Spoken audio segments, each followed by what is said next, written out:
Qual é a relação de um mangaka japonês com um líder indígena Krenak, do povo Krenak? Pode ser uma relação de tudo ou nada. Explico. Tanto esse livro, tanto esse mangá ou quadrinho japonês, escrito e desenhado por Yoshiharu Tesuge, um livro com o nome O Homem Sem Talento, quanto o livro do líder Krenak, do povo indígena Krenak, Ailton Krenak, chamado A Vida Não É Útil, ambas falam basicamente da mesma coisa. Falam dessa questão do utilitarismo que o mundo ocidental, principalmente o mundo ocidental capitalista, dá à vida.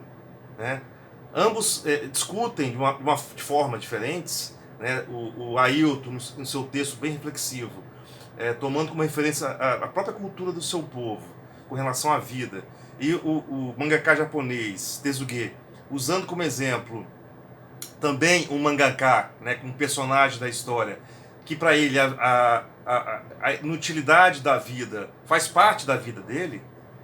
Então ambos os livros discutem essa questão. Que talento é esse que todo mundo precisa ter para ser alguém na vida? E que vida é essa que você quer ter? É uma vida sua, fluida, que flui ao longo da vida, da sua existência, ou é algo que tem que ser ditado por alguém?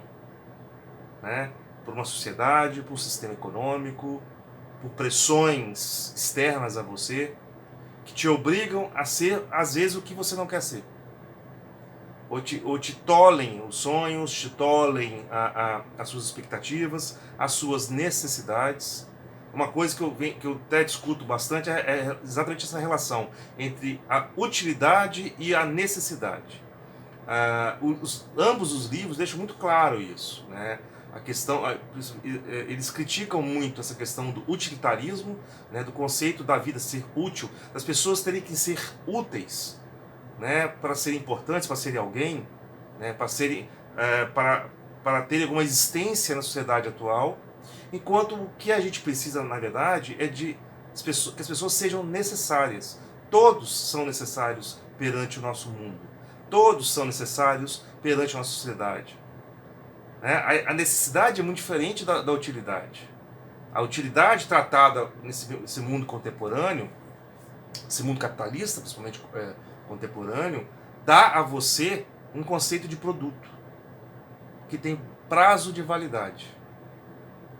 Então, se você fica ocioso ou se você fica defasado, você é descartado como um produto velho, que não tem mais utilidade. Enquanto você for tratado como algo necessário, você sempre vai ser necessário, sempre vai ser útil. Mas a utilidade aqui não é um produto. A utilidade aqui faz parte de uma necessidade, de sempre estar ao alcance. Isso até é um pouco engraçado, você percebe isso um pouco da cultura japonesa. O livro não trata muito disso, mas faz parte da cultura japonesa essa valorização do velho, por exemplo. Então, o velho sempre é um lugar de sabedoria. Então, ele é necessário como exemplo de sabedoria, como lugar da sabedoria, da experiência. E essa é a diferença do utilitário, entre o utilitário e o necessário. O utilitário tem prazo de validade. O necessário precisa da experiência, necessita da experiência. Ele se faz pela experiência, pelo tempo de vida. Em Um Homem Sem Talento, do Tezuge, do Yoshiharu Tezuge, publicado pela editora Veneta, a história se passa no Japão, ali no meados da década de 50, mais ou menos, 50, 60, e parte a história de um mangaka, de um quadrinista japonês, uma pessoa que se dedica aos quadrinhos japoneses, aos mangás, que larga essa vida de mangaka porque ele acha que não vai dar futuro, não vai dar dinheiro, ele se cansou e decidiu procurar outras coisas que interessavam a ele, por mais que sejam inúteis, literalmente falando. A primeira coisa que ele procura é vender pedras de rio, porque ele descobriu num catálogo antigo, em pesquisas que ele foi fazendo, o valor que se dá, por exemplo, no Japão, de forma milenar até, na cultura japonesa, do valor que se dá às pedras. Mas as pedras que têm alguma característica que remeta à natureza. Algum elemento estético, algum elemento visual, ou algum elemento que em uma composição que se possa fazer com elas, você possa associá-la a algum elemento da natureza, o vento, o sol, o rio, as nuvens, a passagem das estações, né? Então, sempre há uma nomeação, um caráter estético dado a essas pedras, e virou um elemento de colecionismo e de apreciação no Japão, né?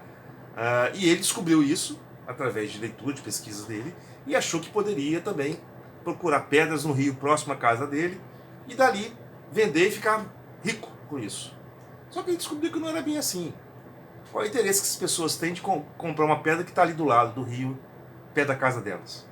E qual é o caráter estético que ele está dando àquelas pedras que aparentemente não tem nenhum, né? Então é uma história de uma tentativa dele, sempre em conflito com a família dele, principalmente a esposa e o filho pequenininho, ainda nem alfabetizado, não tinha sido menino, de sempre procurar algo diferente para a vida dele. Algo que não precisa ser, assim, não é exatamente um trabalho, mas algo que satisfaça a pessoa, né, o espírito dele, né? E o livro fala exatamente isso. A HQ, que é lida, né, no formato japonês, né, para nosso padrão ocidental, de trás para frente, né? E a história se passa exatamente assim, né? Ele procurando ao longo da vida dele, ou da história, para falar a verdade, coisas que melhorem o espírito dele, que satisfaçam o espírito dele e que possam, por tabela, deixar ele rico. Então ele acha que colecionar pedra vai deixar ele rico, ele acha que colecionar coisas antigas, bugigangas, também vai deixar ele rico, ele acha até que aqui no caso de, vou ajudar as pessoas a atravessar o rio, já que a passarela aqui está quebrada e os barcos só funcionam no verão, mas não no inverno, então eu vou atravessar, e descobre que rapidamente não tem nem físico para isso, né? Também ele vai procurar colecionar antiguidades, né, quinquilharias, vai também procurar mexer com máquinas fotográficas antigas e descobre também que não vai dar certo, porque não tem mercado para isso. Então toda a história se passa nessas tentativas dele de procurar algo diferente do trabalho dele de mangaka, que de certa forma era até famoso. Havia assim uma procura pelos trabalhos dele, e ele estava se negando a fazer, não queria mais fazer, porque ele achava que não tinha futuro mexer com quadrinhos.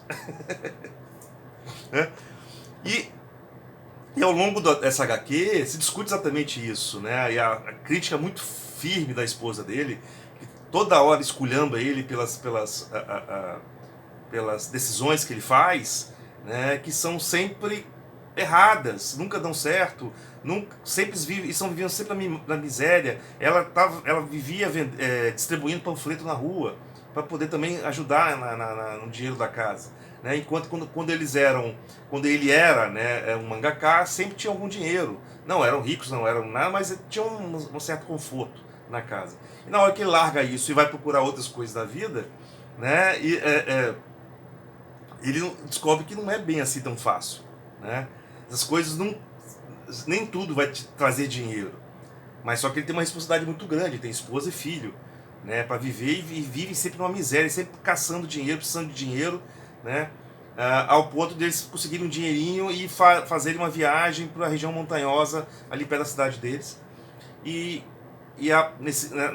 para ali numa estalagem muito precária, baratinha e precária, e nessa estalagem, por exemplo, aparece lá um monge, que é um monge do nada, que eles chamam, né, um monge do nada, que só passa ali pedindo uma ajuda financeira, um dinheiro, alguma coisa, enquanto ele toca uma música, faz uma bênção, né? E ela fala, ele é um monge do nada, né? Um monge que não serve para nada, como você. Então é sempre esse debate, né? É sempre literalmente esse embate, né? Entre a necessidade da sociedade contemporânea e ao mesmo tempo você ser útil para alguma coisa. Mas que coisa é essa? E que utilidade é essa? Nunca fica claro para ninguém. E ao mesmo tempo, aqui no livro do Ailton Krenak, né, que é uma fabulação dele, né, uma discussão dele quanto à realidade da tribo dele, né, dos Krenaks, ali no vale do Rio Doce, né, na região de Minas Gerais, lá para cima, parte mais acima do Rio Doce, dessa relação deles com a natureza, dessa relação deles com a vida, e essa crítica dele à sociedade contemporânea. De como a sociedade contemporânea, principalmente capitalista, enxerga as pessoas como itens úteis ou não úteis, ou inúteis. Se você deixa de ter utilidade para a sociedade, você é descartado, você é esquecido. Algo também que é falado no livro, né? Que existe até um conceito lá no Japão desse tipo de pessoas que literalmente somem, querem serem esquecidas, não querem mais fazer parte da sociedade, dessa sociedade tão opressora, ou não conseguem mais viver assim, né? Mas aqui ele fala como que isso, em vez de ser uma decisão sua, né, de ser esquecido, isso é uma opressão que vem de cima, do próprio sistema, que caracteriza você enquanto útil ou inútil.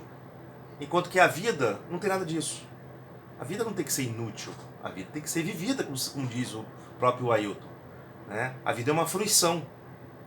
Então, ser útil ou não é uma consequência, não literalmente uma necessidade. A necessidade sua é estar vivo, é ser vivo, é viver a vida, e não ser útil. Ser necessário não é algo perene, é algo literalmente eterno que gira em torno da sua vida, segue a sua vida, né? Diferente dessa noção utilitária, né, quando dizem para você que todos nós somos descartáveis, não somos. Não somos. Todos nós podemos fazer alguma coisa diferente. Todos nós somos diferentes. Ninguém faz o que eu faço do meu jeito. Podem fazer melhor, podem fazer pior, mas do meu jeito ninguém faz. Então, essa é a minha necessidade. O que eu faço, só eu faço. E eu posso ajudar o outro, ou ajudar a sociedade com o que eu faço, com o que eu posso fazer, com a minha necessidade, de querer ajudar as pessoas, querer ajudar a sociedade, querer melhorar a sociedade, querer melhorar a minha cidade, querer melhorar a arquitetura da cidade para as quais eu projeto. Né? É muito diferente de você, até isso, a gente pode até discutir isso com relação à arquitetura, né? É muito diferente você fazer uma arquitetura utilitária e uma arquitetura necessária. Uma arquitetura utilitária, ela só serve para a função para que foi exposta, ou definida, ou projetada, ou constituída. Uma arquitetura necessária, ela escapa do próprio bojo arquitetônico. Uma arquitetura necessária não se prende à sua arquitetura, ela se relaciona com a sociedade, ela se relaciona com o seu lugar, né? Então ela é necessária para aquele lugar, ela se faz necessária para aquele lugar, ela complementa. Ser necessário é um complemento, né? Então eu não estou aqui, como eu digo, né, no título do vídeo, para dar uma aulinha de coach. Pelo contrário, esse é o anti-coach.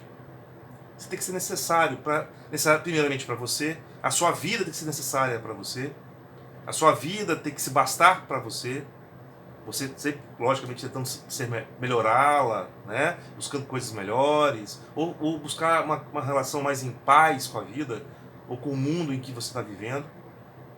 E ao mesmo tempo, você não tem que ser útil para as pessoas, tem que ser necessário, se fazer necessário. Na medida que você ajuda, você colabora, você é uma pessoa necessária, está ali participando de um conjunto, de uma necessidade maior, que aí nesse momento escapa de você, né? Não se prende a você, não se prende a você enquanto indivíduo, mas sim enquanto você dentro de uma coletividade. Bom, se eu posso dar uma dica, ou duas dicas, né? Esse HQ aqui, O Homem Sem Talento, do Yoshihara Tezuge, publicado pela Veneta, tá? Você encontra em qualquer site de venda de livros. O livro também do Ailton Krenak, A Vida Não É Útil, publicado pela Companhia das Letras também, tá? Ele faz parte de outras coleções, uma coleção de outros livrinhos, é bem fininho, né? Pequenininho, de outros livrinhos de pensamentos, discussões do Ailton Krenak com relação à contemporaneidade, a relação do homem, da humanidade com o mundo, com a terra, ou com a mãe terra, que ele fala aqui, né?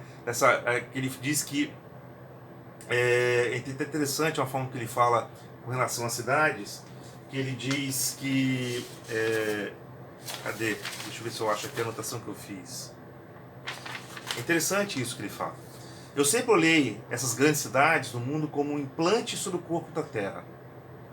Como se não satisfeitos com a beleza dela, pudéssemos fazê-la diferente do que ela é. A gente deveria diminuir a investida sobre seu corpo e respeitar sua integridade. Então ele fala aí de uma... Já que vivemos em cidades, né, logicamente ali é uma relação, uma comparação da vida dele de tribo, de uma pequena tribo, essa vida mais simples, mais singela, mais em contato direto com a natureza, vivendo junto com a natureza, e essa relação nossa ocidental, do homem civilizado, né, com a cidade, em um mundo muito mais complexo, muito mais difícil e muito mais distante da natureza. Ele critica até esses conceitos novos aí, entre aspas também, de sustentabilidade. Né? Ele acha que sustentável é você viver com a natureza. E não plantar plantinha no lugar ali aqui e pintar o prédio de verde. Não é isso. Né? Logicamente a gente tem que dar certa medida para essa análise do Ailton, desculpa. Até por conta das escalas diferentes, né, de visões de mundo ou de cidade, por exemplo. Mas o que ele fala, essa frase dele aqui, de que como as grandes cidades como um implante sobre o corpo da Terra. Parece que a gente chegou assim, implantou a cidade sobre a Terra. As cidades, né? Ali um implante, às vezes um adesivo, um band-aid, né? Uma fita crepe, que depois quando acabar você tira, mas vai ficar a marca. Mas a marca fica. Então é interessante ler esses livros do Ailton para a gente refletir, né? Muito sobre essa questão de quem nós somos perante o mundo, o quão somos necessários ao mundo. Como ele bem fala, que se o mundo quiser acabar com a gente, cortar o oxigênio, acabou. Aí ele usa a pandemia como um dos exemplos disso, né? A natureza é ou não uma resposta da natureza à pandemia? A gente não sabe exatamente o que é isso, mas mostrou, como ele mesmo fala aqui, o quão nós somos frágeis perante o mundo, perante a natureza, perante a Terra, e como um pequeno detalhe pode nos extinguir, nos cortando literalmente o oxigênio. Então fica aí a dica, novamente, O Homem Sem Talento, do Yoshihara Tezuge, e A Vida Não É Útil, do Ailton Krenak. Coisas para refletir, tá? Um abraço, até o próximo vídeo.